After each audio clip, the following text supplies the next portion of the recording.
أعوذ بالله من الشيطان الرجيم بسم الله الرحمن الرحيم سيقول السفهاء من الناس ما ولاهم عن قبلتهم التي كانوا عليها قل لله المشرق والمغرب يهدي من يشاء إلى صراط مستقيم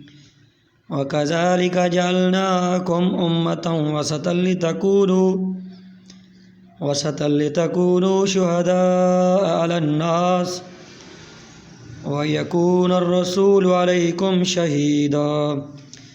وما جعلنا القبلة التي كنت عليها إلا لنعلم من يتبع الرسول ممن ينقلب على عقبيه وإن كانت لكبيرة إلا على الذين هدى الله وما كان الله ليضيع إيمانكم إن الله بالناس لرؤوف رحيم قد نرى تقلب وجهك في السماء فلنولينك قبلة ترضاها فول وجهك شطر المسجد الحرام وحيث ما كنتم فولوا وجوهكم شطره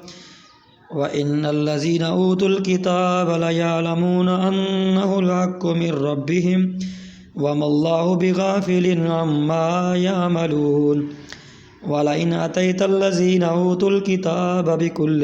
آية ما تبعوا قبلتك وما أنت بتابع قبلتهم وما بعضهم بتابع قبلة بعض ولئن اتبعت أهواءهم من بعد ما جاءك من العلم إنك إذا لمن الظالمين الذين آتيناهم الكتاب يعرفونه كما يعرفون أبناءهم وإن فريقا منهم ليكتمون الحق وهم يعلمون الحق من ربك فلا تكونن من الممترين